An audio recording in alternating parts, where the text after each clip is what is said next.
intégrale. Et ma mission quotidienne, c'est le développement, la transformation et la manifestation des pleins potentiels des managers, des cadres, des dirigeants, des porteurs de projets, des responsables d'organisation. Bref, je travaille au quotidien dans l'accompagnement pour la haute performance, pour la pleine rentabilité de ses ressources. Je travaille au quotidien pour la maîtrise de ses aptitudes professionnelles. Je travaille au quotidien pour la maîtrise de sa carrière professionnelle. Je travaille au quotidien pour la maîtrise de son impact dans la production des performances sociales, sentimentales, politiques et spirituelles. Voilà mon quotidien.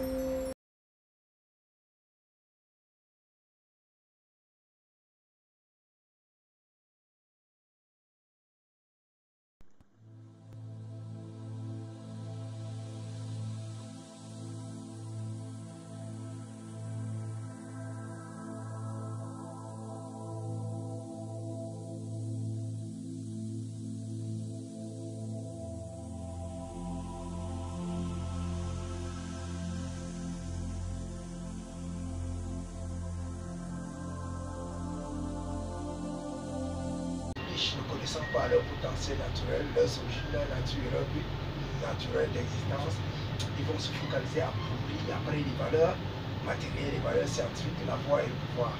Il s'agit notamment de la conquête du savoir intellectuel, parce que les gens pensent que si on a un grand savoir, on peut faire un grand succès. De toute façon, les gens pensent qu'ils se distingueront grâce à la taille de leur diplôme ou de leur savoir. Et du coup, on a de l'obsession pour les diplômes, pour l'intelligence.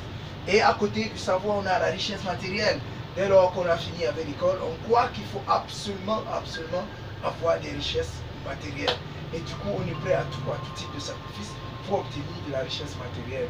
Et ce n'est pas tout. Pour ceux qui ont déjà une bonne richesse matérielle, on a une autre phobie, c'est celle du pouvoir. Oui, l'influence en famille, de l'influence en entreprise, on parle du trafic d'influence, on parle de l'autorité, on parle des comportements autoritaires, on parle des comportements plutôt fracassants pour la gestion harmonieuse des organisations ou encore des systèmes politiques. Et enfin, on a ce problème, ce phénomène particulier, c'est la quête de gloire. Les hommes qui ont eu un peu de pouvoir pensent qu'ils doivent se manifester comme des demi-dieux. Et ça, cette phobie pour ces valeurs scientifiques devient une chaîne qui les enchaîne et qui les oblige à être phobiques, à demeurer phobiques, à avoir de l'obsession pour l'intérêt personnel. Et dès lors, on peut voir toutes sortes de dérives dans la société. Il n'y a plus aucune harmonie, il n'y a que de la désolation partout, les guerres partout, les guerres mystiques, les guerres sociaux, les guerres professionnelles, les guerres intellectuelles, les guerres politiques, les guerres même spirituelles. Donc, pour sortir de là, une chose, et il y a les valeurs que nous avons étudiées, les valeurs d'amour, les valeurs de partage, les valeurs de compassion, les valeurs sûres, c'est l'amour inconditionnel, les valeurs d'acceptation, les valeurs d'intégrité et de loyauté, c'est l'humilité naturelle, et les valeurs du vivre ensemble, les valeurs du commun, les valeurs communes de partager ensemble, de rester ensemble et d'avoir une même communauté, une même famille, une même organisation, une même vision, et une même façon de penser, une même façon d'être. Bref, les valeurs du bien-être comme l'harmonie sont des valeurs à mettre en avant. Et surtout pour enfin avoir un service de grand partage, un service dont les retombées de qualité profitent au maximum de créatures, au maximum d'êtres. Et ainsi, si vous fondez votre quête de succès sur ces valeurs, vous pouvez être certain que quoi qu'il arrive, vous allez impacter et votre vie, et votre entourage, et votre nation, et votre univers. Alors travaillez avec ces valeurs. Et dès lors qu'on a l'envie, le désir, la motivation, la passion de travailler avec des valeurs de puissance morale, naturelle et universelle, on doit respecter une certaine méthode de travail. La programmation stratégique du succès et l'optimisation des performances n'est que la première étape de cette certaine méthode de travail. Donc, la quintessence, c'est la première étape, programmation stratégique du succès et l'optimisation des performances. Et la deuxième étape, c'est la stratégie, une pensée, une action, une idée, une entreprise. Et la troisième étape, c'est la maîtrise des lois naturelles auto-actives pour le succès. Oui, les lois naturelles auto-actives pour impacter un succès retentissant. Et enfin, la stratégie foira, le sommet, c'est certaines méthodes de travail qui permet à coup sûr de réussir tout ce qu'on entreprend comme ambition, comme objectif, comme vision.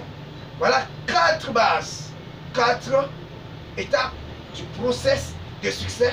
Comme on a vu le process de prise de parole en public, le process de négociation et communication performante, on a vu également un process d'éloquence, d'élégance en 4 étapes. On a vu le process de communication interpersonnelle en 4 étapes, de même qu'on a vu le process des valeurs naturelles universelles en 4 étapes. Ce process de succès à tout prix et de succès en toutes circonstances respecte également 4 étapes. Et les 4 étapes là, c'est toujours la continuité des 4 valeurs morales. Mais ce soir, ce matin, ce jour, nous parlerons typiquement de la première étape, cette programmation stratégique du succès. Alors, pourquoi la programmation stratégique du succès? Il faut dire, comme on l'a vu dans l'obsession des hommes pour la réussite, tous ceux qui viennent dans ce monde ont soif de réussir. Tous ont soif de réussir. Et ce n'est pas parce qu'on a soif de réussir qu'on va garantir un succès. Ce n'est pas parce qu'on est obsédé par le succès qu'on peut garantir un succès.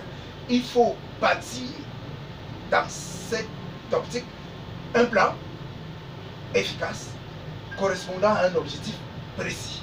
Il faut avoir un objectif clair et précis et avoir un plan adéquat pour sa réalisation.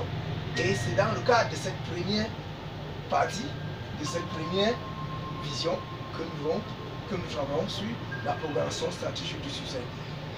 Donc, avoir un objectif avec un plan, c'est la meilleure chose à faire, car on ne peut pas réussir un objectif qu'on ne peut pas se fixer. Il n'y a pas de destination qui s'appelle nulle part. Et tous ceux qui naviguent sans destination font la navigation à vue, car on peut voyager même en première classe. Si on n'a pas de destination, on peut savoir que ce voyage va terminer toujours par une frustration. Donc pour s'assurer que tous les conquêtes qu'on va initier vont aboutir à un résultat d'impact, il faut se fixer un objectif. Et il y a des règles pour fixer et planifier son objectif, sa vision. Car la vision d'un homme est la semence de son succès. Comme pour les plantes agricoles, lorsque vous avez des semences de qualité, lorsque vous avez un plan de culture de qualité, vous pouvez être sûr, c'est comme si vous avez déjà une récolte de qualité qui vous attend. Donc avoir un objectif et un plan efficace, c'est déjà commencer à faire la fête pour les résultats que vous allez embrasser. Donc, comment on doit travailler pour que cette programmation stratégique du succès soit la garantie même du succès pour la haute performance? Première chose, il faut se fixer cet objectif en se basant sur ces valeurs de puissance morale, naturelle et universelle. Pourquoi? On a vu que c'est des valeurs universelles, c'est des valeurs infinies, c'est des valeurs qui ne périssent pas, qui ne périssent jamais, c'est des valeurs qui traversent les mondes, qui traversent les cultures. Sinon, vous pouvez avoir la vision d'un service, d'une œuvre que, avant même que ce ne soit réalisé, l'œuvre est devenue caduque, l'œuvre est déjà démodée. On voit la vitesse qu'il y a avec la technologie. Hein? Il y a quelque temps, on était très passionné par les cassettes stéréo, mais aujourd'hui, on n'en fait plus rien, c'est devenu de la poubelle. Et très vite, on est en train de voir que même les CD et les DVD sont en train de devenir poubelle. La vitesse, elle est phénoménale. Donc, il faut que ton objectif porte sur une œuvre et que cette œuvre soit ancrée sur des valeurs non périssables. Alors, si tu travailles avec des valeurs substantielles, tu peux être sûr que ton œuvre, même si tu arrives à réaliser, cette œuvre ne pourra pas faire long feu. On a vu l'œuvre de Bill Gates, c'est une œuvre qui va rester éternelle parce que l'œuvre là est rentrée dans toute l'histoire de l'humanité. On a vu l'œuvre de Gandhi, l'œuvre de Jésus-Christ, l'œuvre de Mandela, l'œuvre de Martin Luther King. Tous ces grands bâtisseurs ont fait des œuvres que même à l'heure actuelle, nous continuons à tirer les fruits.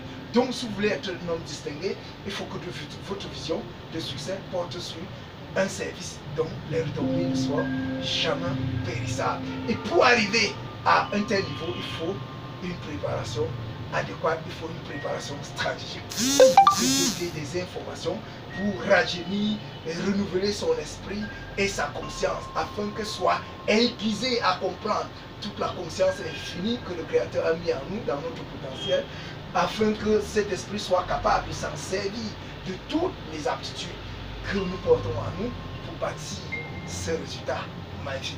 Et donc, on doit avoir un rêve, un grand rêve. Et si ce rêve n'est pas motivé par l'amour authentique, l'amour inconditionnel, vous pouvez être celui qui sera superficiel, il sera si petit que le monde ne va pas le balayer. Mais si vous avez un grand amour, ce grand amour va vous conduire aux grandes passions, à une intention forte et à une motivation particulière. Et cette motivation sera si forte qu'elle va mobiliser en vous et autour de vous et même dans toute la création, toutes les forces, toutes les aptitudes, toutes les capacités capables de mobiliser ce qu'il faut pour concrétiser votre vision, l'objet de votre vision.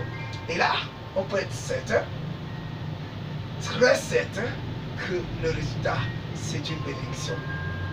Donc, deuxième chose, une fois que cette vision est arrêtée, il faut découper sa vision. Car dès lors qu'on se fixe une grande vision, très souvent, elle doit s'opposer à des grands obstacles.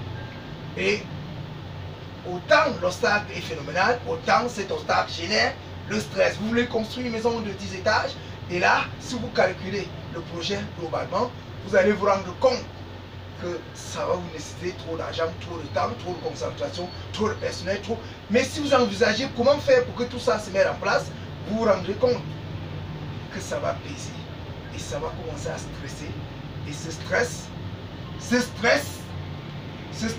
va tellement vous bouffer que vous n'aurez plus envie.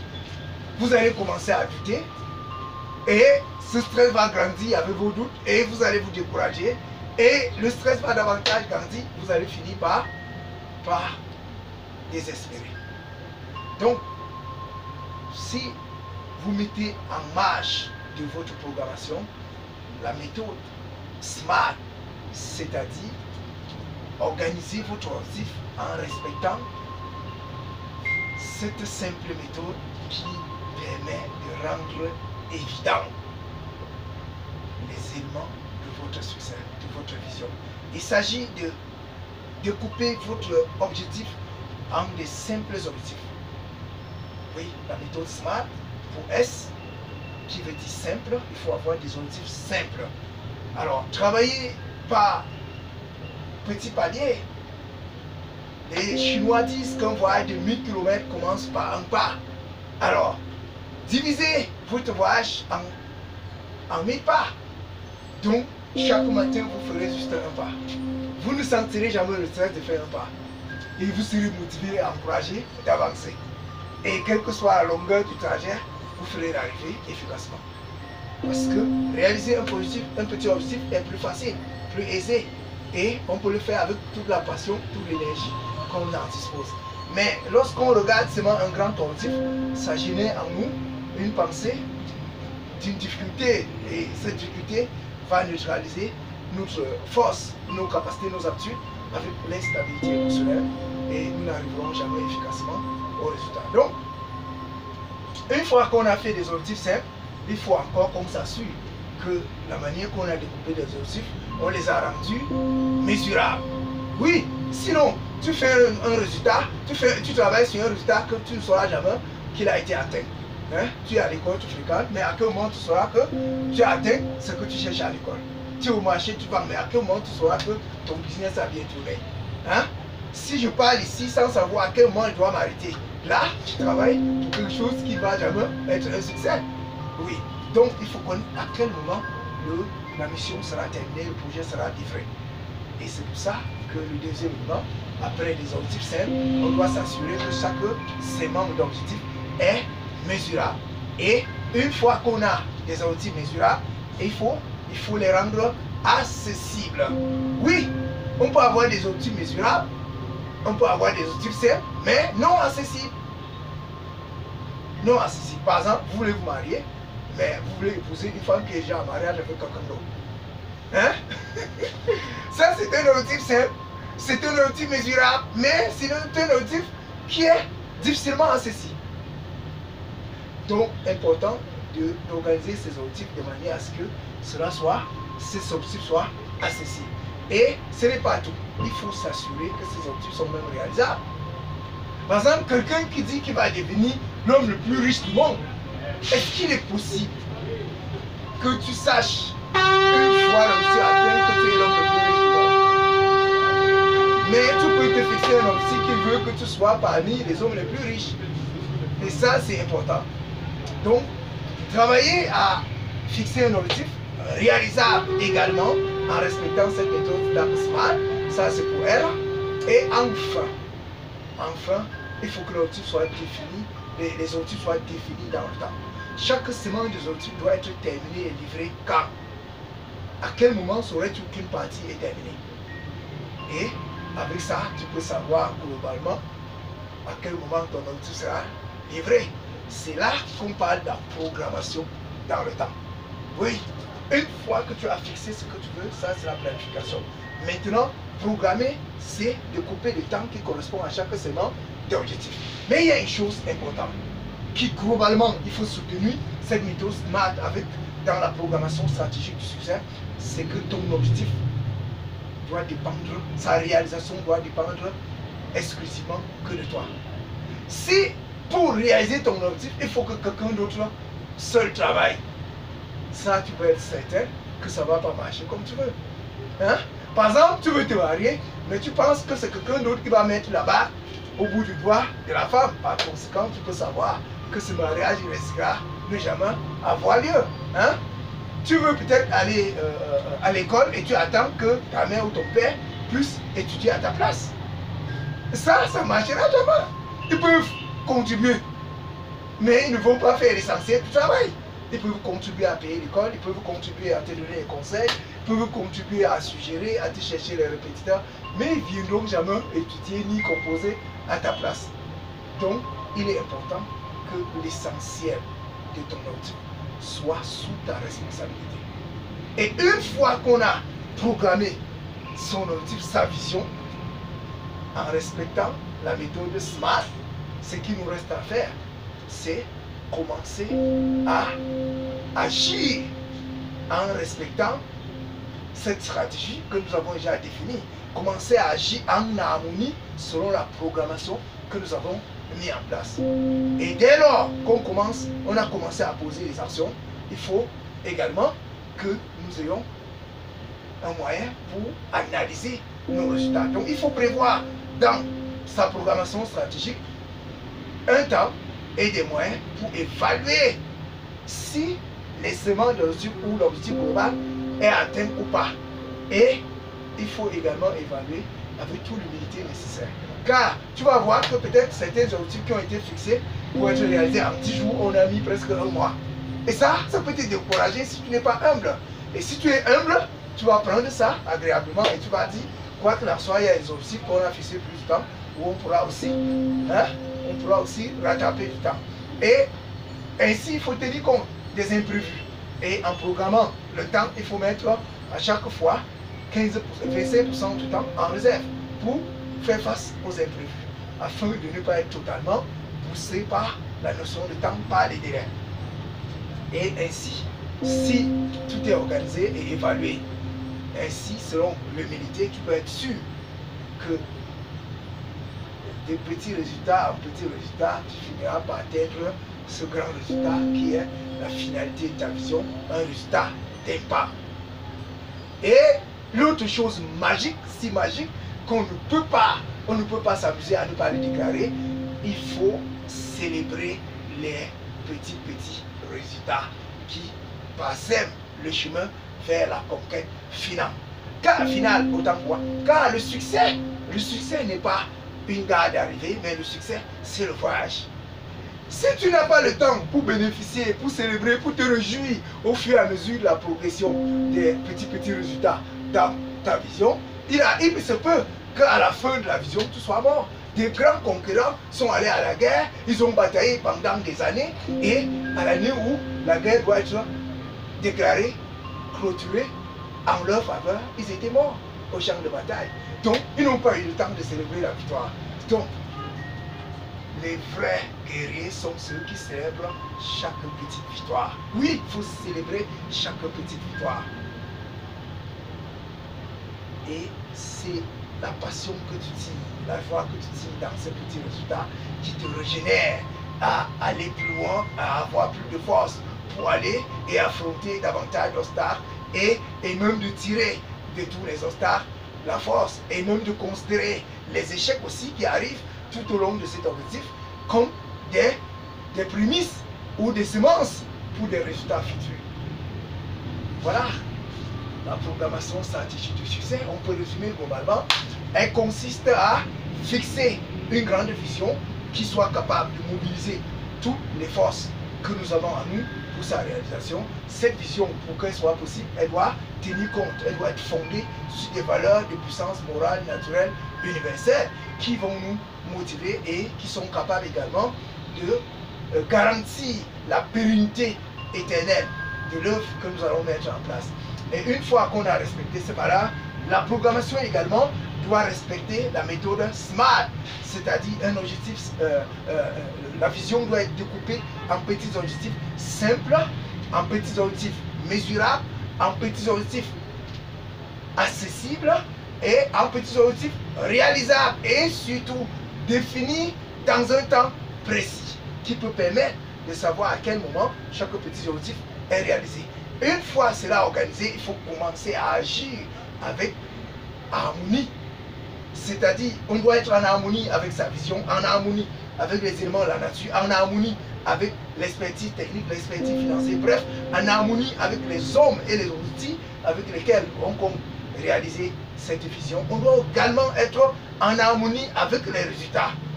C'est pour ça qu'il faut commencer à agir en harmonie vers le résultat final. Et ça c'est très important. Et une fois qu'on a commencé à poser les arbres, ça veut dire que les premiers résultats vont commencer à tomber. Il faut également avoir des prévisions pour l'évaluation et l'analyse des résultats.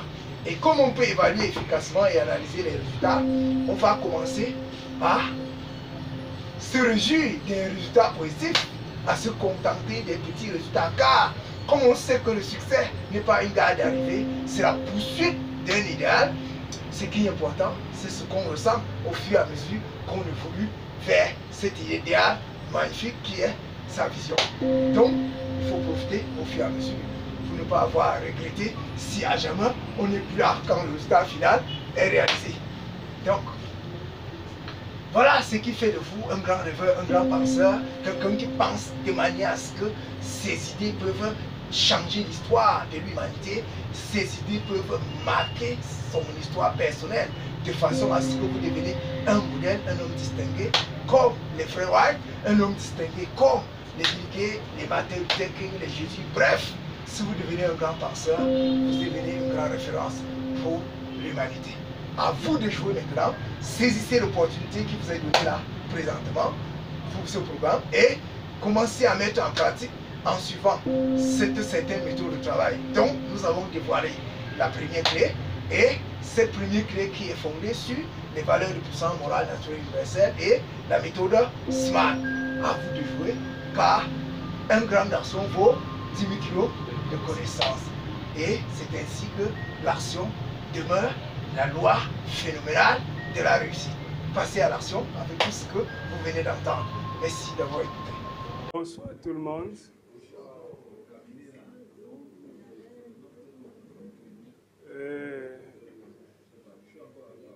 Pour moi, c'est un privilège de me tenir sur cette plateforme et pouvoir échanger avec vous.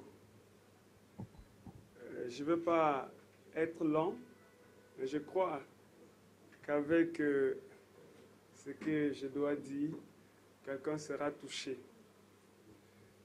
Et je voudrais dire merci à tous les intervenants, tous ceux qui ont déjà dit une chose ou une autre, tous ceux qui ont donné des témoignages. En réalité, c'est des témoignages pertinents.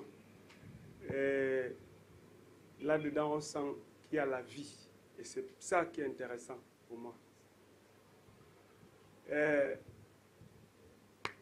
J'ai passé du temps au cabinet. par le biais de M. Joseph Nefak, qui m'a pris derrière un pouce. J'étais un simple pousseur et livreur de gâteaux. Ça va venir, ça va venir. Et du coup, il m'invite. On a un projet, on peut travailler. Ce qui m'a surpris pour la première fois, c'est que comment est-ce que vous pouvez appeler un pousseur de venir travailler avec vous? Qu'est-ce qui peut vous amener à croire à un homme qu'on peut prendre comme basse classe de la société? Il m'a fait confiance. Et c'est de l'amour dont vous parlez. Et cet amour a réveillé quelque chose de fort en moi. Du coup, étant chrétien dans ma congrégation, je deviens quelqu'un de différent.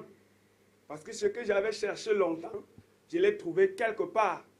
L'amour dont Dieu parle, il le manifeste au travers des hommes. Et un homme sur mon chemin m'a manifesté cet amour. Désormais, je crois en moi. Désormais, j'ai confiance. Désormais, même mes interventions, même les anciens qui sont assis depuis des années, peuvent dire, mais dis donc, ce garçon, il était assis toujours au dernier banc. Aujourd'hui, il peut soulever toute la salle. Qu'est-ce qui se passe?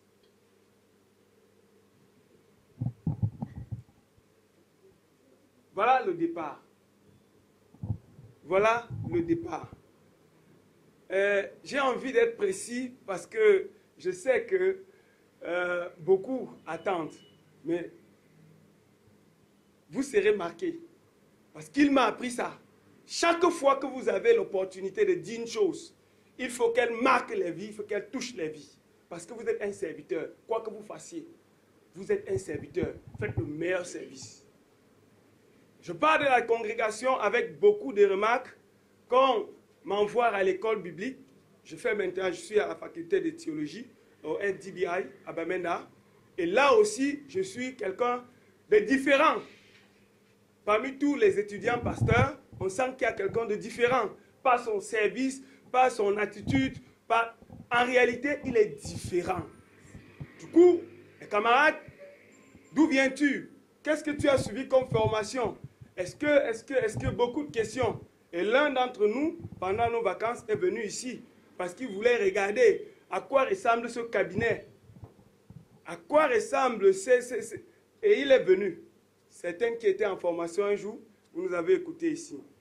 Et je voudrais juste être reconnaissant et dire que chaque être humain, comme l'a dit Abraham dans son œuvre, La lumière, qui parle de la lumière, et dit, chaque être humain porte en lui le grand et insaisissable tout et peut y accéder sans études laborieuses. Je n'ai pas de diplôme, mais actuellement, même ceux qui ont le doctorat, là-bas à l'école de théologie, ils comprennent qu'il y a quelqu'un qui, avec son inspiration, il les classe de côté, il les met de côté. Vice-préfet sur plus de, je ne peux pas citer le nombre d'étudiants, vice-préfet, qu'est-ce qui a éveillé cet homme à être à cette hauteur? Je crois qu'il y a quelque chose en moi, quelque chose d'infini. Et c'est grâce à cette formation que j'ai suivie ici. Pour moi, je dis merci au Seigneur. Il n'y a pas de hasard. Oui, si un miracle s'est produit dans ma vie, le premier miracle, c'est la rencontre avec le consultant que je respecte, Joseph Nefak. Étant dans une congrégation, tous les jours on me parlait du miracle, je n'avais pas vu le miracle. Mais le miracle, quelqu'un m'a fait comprendre que là-dedans, je porte quelque chose de fort. Et je peux influencer, pas deux individus autour de moi, je peux influencer le monde entier. Et d'ailleurs, tous ceux qui ont influencé le monde entier sont des hommes comme toi et moi. Et je suis à l'aise. Aujourd'hui, je suis content. Je veux dire encore particulièrement merci à cet homme qui, une femme, après beaucoup d'investissement, la femme part, mais il peut être heureux. J'étais touché. Investi, oui, pour que l'être humain de cette société matérielle puisse dépasser cet obstacle, il faut qu'il soit à une certaine dimension. Oui, oui, oui, parce qu'au lieu de passer le temps à pleurer du matériel, j'ai investi, j'ai perdu, mais il comprend que désormais, j'ai quelque chose qui vaut que ça. Ma vie, je ressens. Est-ce que vous comprenez ça? Je suis reconnaissant. Et une fois de plus, je voudrais dire que ce Tout-Puissant, ce grand architecte qui a inspiré son serviteur, qui l'a fait à son image, qui lui donne cette opportunité de toucher beaucoup d'autres Africains, et même pas seulement des Africains, tout être humain qui est endormi, qu'il puisse vraiment aussi goûter cette vie et être éveillé, comme vous et moi aujourd'hui nous sommes éveillés. Que le Seigneur bénisse tous ceux qui sont ici ce soir. Aujourd'hui, je ne suis plus un faiseur de business, mais je suis un gagneur d'âme. Si tu m'écoutes, il faut savoir que désormais, tu vas écouter quelqu'un qui va te parler de la sécurité de l'âme. Et c'est grâce à la prise de parole en public que je fais dans ce programme. Si tu m'écoutes, tu dois comprendre que aujourd'hui, tu peux défier tout ce qui est autour de toi. Aujourd'hui, tu peux être sûr de toi. Et demain, tu seras quelque part avec assurance. Je suis content et cette joie pourra me pousser de parler un peu plus, mais je vais m'arrêter ici. Bonne soirée à tout le monde.